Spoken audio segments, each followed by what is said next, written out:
So I had to cut my video off short due to something going on here at home that meant I had to go away. I'm not decided yet whether I'm going to have two separate videos or one long video. But if you weren't with me before, this is where we got up to. We have created a background on craft card and some lovely snowdrifts on a 5x7 card, and this guy has been coloured in a previous video, so I'm going to add links for him and also this area here if I don't make it into one big video so you can see it.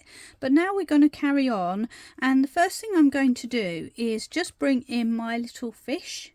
There he is, which I've also coloured in a previous video. So everything in this series I'll link below on my video description. But I just wanted to talk about how I'm going to make this fish into a birthday present, or sorry, a Christmas present even.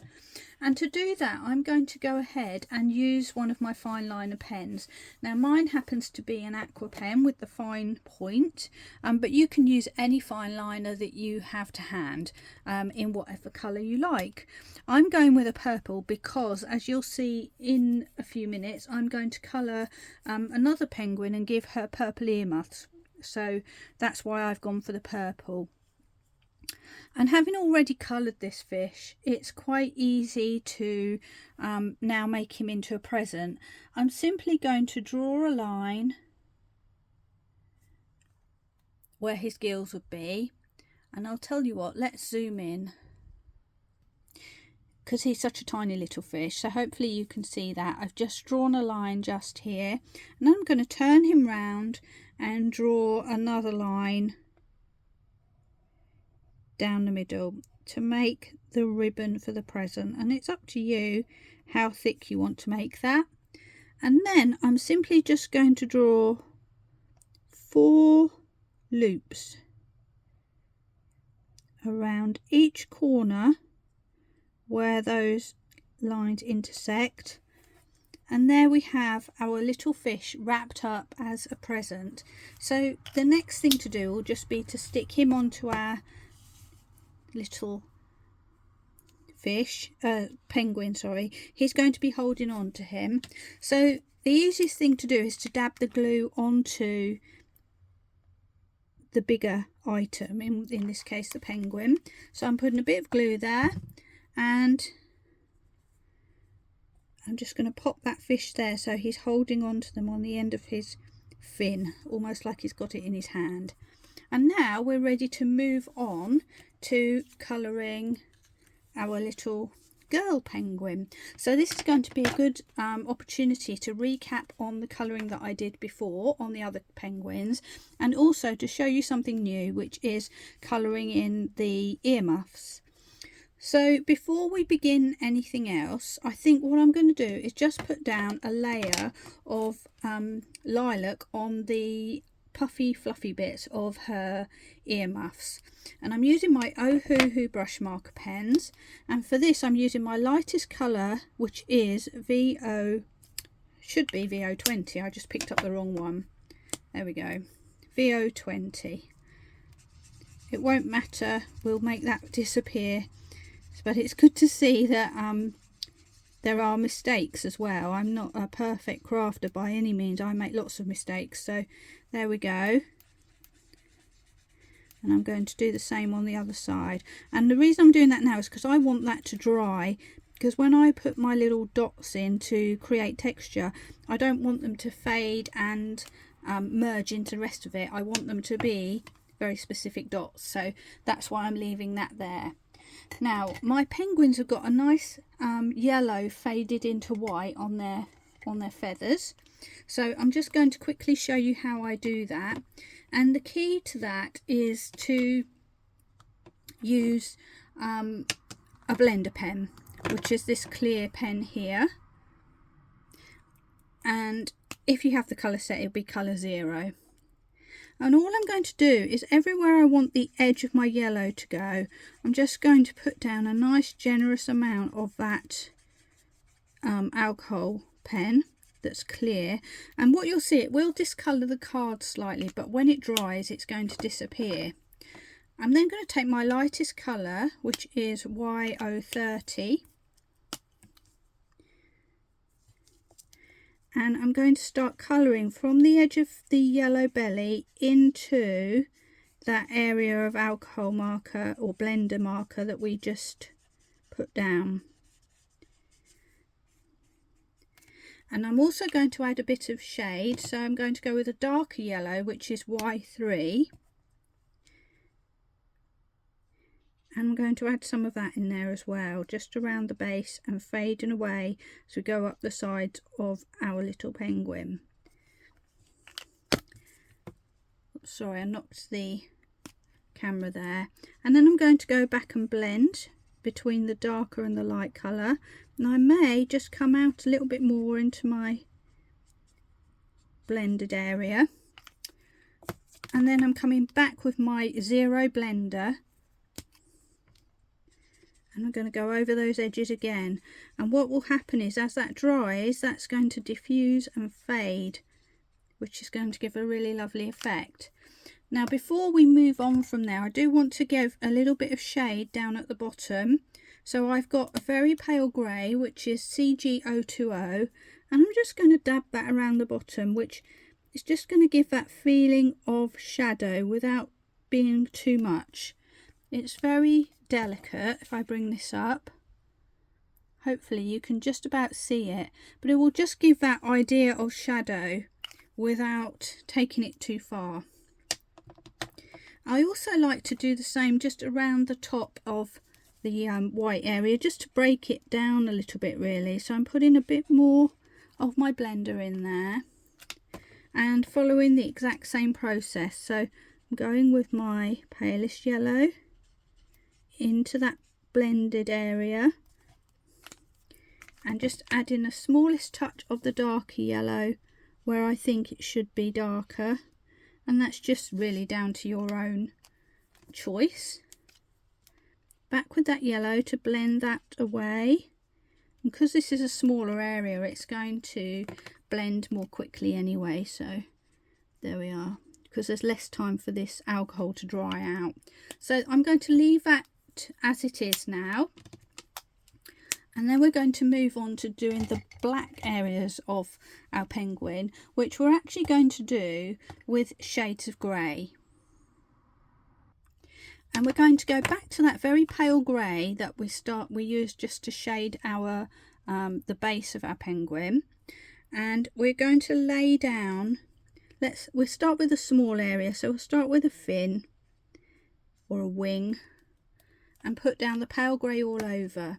I'm then going to jump straight to my darkest colour of my three, and that's CG070, and I'm going to line where I think the shadow would be.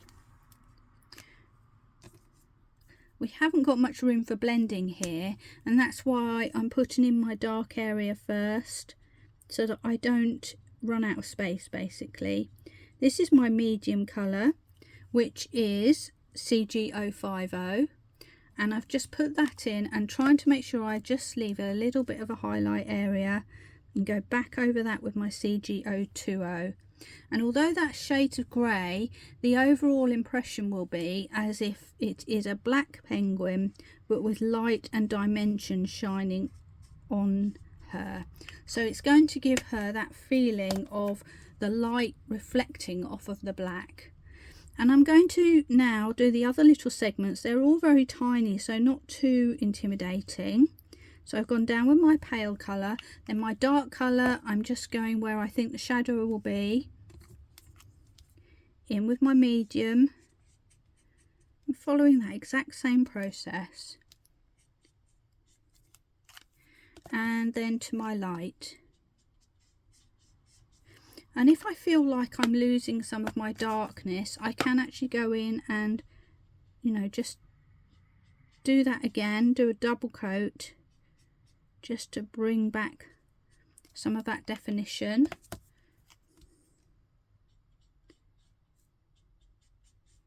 And that's exactly what I'm doing here.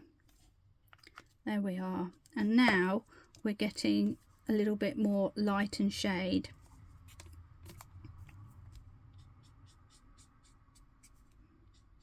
Actually went in with my wrong colour there. But it just goes to show everything can be manipulated and corrected a little bit. So don't just throw something away if you've gone wrong. Just keep going with it and see what you end up with. Right, we're now going to do her head in exactly the same way. So the light colour flipping straight to the dark colour, and I'm going to basically be putting kind of a dark outline around pretty much all of her head, because she's got her head in shadow from those earphones. And then in with my medium colour,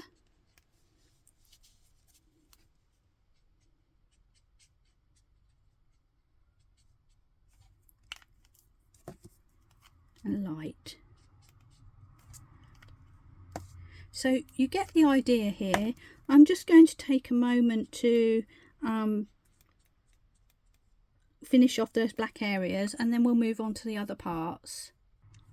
And now we have all of our little black areas completed, and hopefully our little penguin looks a little bit rounded because he's got light areas and dark.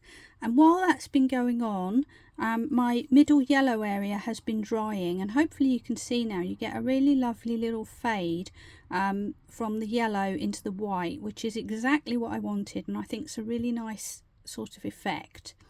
We're now going to just colour the orange areas, which are the beak and the feet, and this is very easy to do. Again, they're tiny little areas, so I'm going in with a pale orange, which is Y4,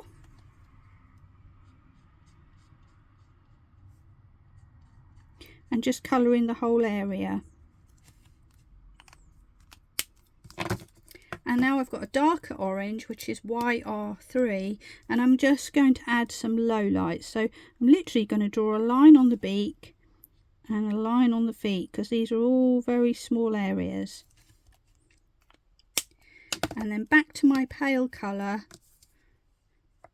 just to give those a quick blend out, by just literally drawing along the line where one colour meets another. And now all that's left is the earmuffs, which are going to be nice and easy. So starting off with our VO20, I'm going to deal with this headband first. And to do that, I'm just going to again cover the whole area with the lightest colour. Now the dark areas are going to be where it meets the little actual earmuff parts, and the lightest area is going to be in the middle of her head. So I'm going to come in with my dark colour now, which is VO60. Whoops, I opened it up the wrong way. There we are. VO60, and I'm going to add some little flicks from the edges there, just to represent that shade. And then I'm going with my middle colour, VO30, and I'm going to bring that in a little bit further towards the middle, but making sure that I do leave a pale area in the middle. And then finally to my lightest colour, I'm going to flick in again, but not all the way. That way I'll get another little graduation of shade. And what I can do if I want to now is just further enhance that dark area at the edge, just to really reiterate the fact that there's shade there. So really it's as easy as that. And now we're ready to move on to our little earmuffs, and we're going to make them all fluffy as if they're little pom-poms. And this is so easy to do. Just taking your marker, just start dotting, and we're thinking about where it's going to be darkest at the moment, because this is the darkest shade. So near her head is going to be the most shadow, so I put the most dark dots there, and then just start to gradually thin them out as we progress out. And the same on the other side. So close to her head, it's going to be quite dark, so we'll have more dark dots in there. And then I just start to spread them out and just put the odd few in the lighter area. And we can go back and add more depth and darkness at any point during this process if we want to. And then I'm going to swap to my middle colour, and I'm going to do the same thing, but starting from where I've sort of left off my dark area, I'm going to start blobbing all the way out. And this is slightly darker than my original base colour, which I'm not going to use because it won't really show. So I'm just adding some there, and I want my pom-poms to look quite round. So what I'm going to do is just add some more dark purple around the edges so that it gives that feeling that it's tipping into the shade again. Same on this side. And now finally, to accentuate the middle where it's going to be the lightest, I'm going to take a white pen. There we are. This is a Guess pen highlight pen, which I got from Amazon, and I'm going to add some white dots in the middle there.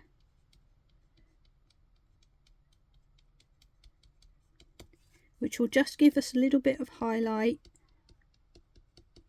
just the same as we've done with our other parts of the character. And that completes her, and I'm going to stop now and just cut her out before we go ahead and finally finish our card. And here she is, all cut out and ready to add to our card. As you can see, I've cut her with a small white border all around the edge, and this just helps her to stick out from the background a little bit more. So if I bring in my card now, we are ready to position our characters. So I'm going to work out roughly where I want them to be. And that's kind of where I've decided, and we're going to use our little trick of adding a little guidance line. So I'm going to have her here. I'm going to just raise her a little bit and draw a line very lightly where her feet go. And here's our little guy. I'm going to do the same, raise him a little bit and draw a line very lightly where his feet go. And the idea of doing this is I want to add some shadow beneath them. You can do it after you've stuck your characters down, or you can do it like this, whichever really suits you.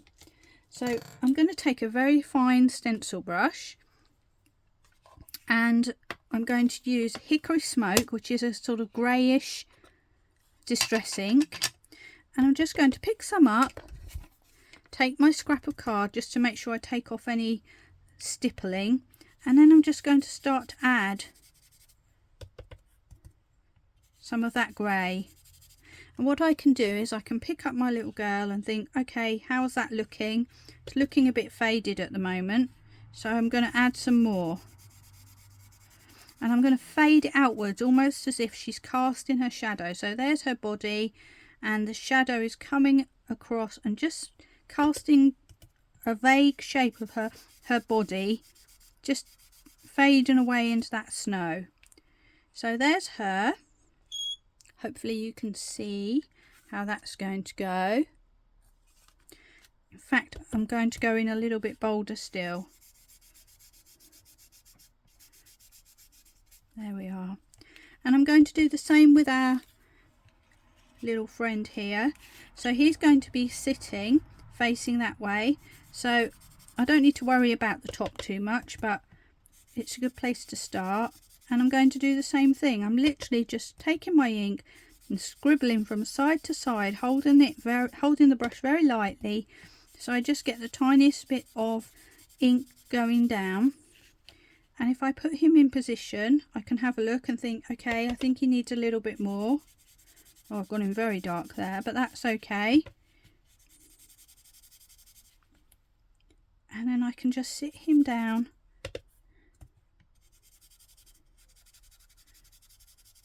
and just finish off that process. Now I've done that, I feel like I want to do the same here. Really just darken that down a little bit.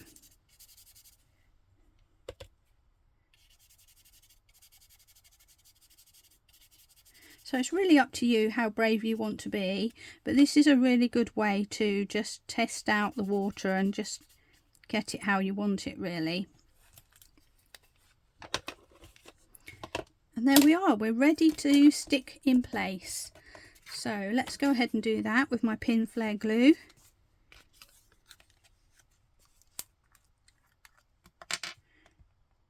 And if you're worried about that pencil line, you can of course go in there and rub that out afterwards if you want to.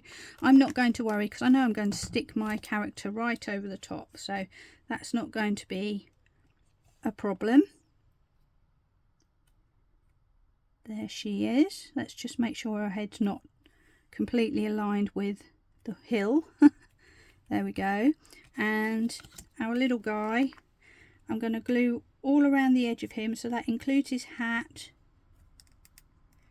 and the fish and his body. There we are.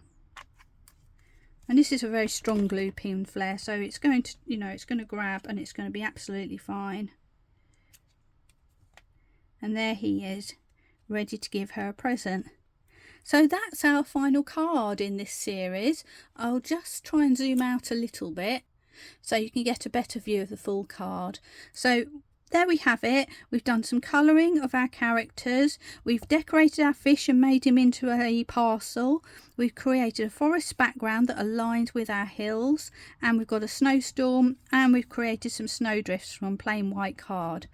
So I do hope you've enjoyed that little crafting session. That's the last of Christmas for me for a little while anyway, but please do come back and visit me to see all the other things that I've got in mind for our channel, including a surprise, probably in the not too distant future, of a collaboration that I'm returning back to, which makes me very happy after being away for a little while.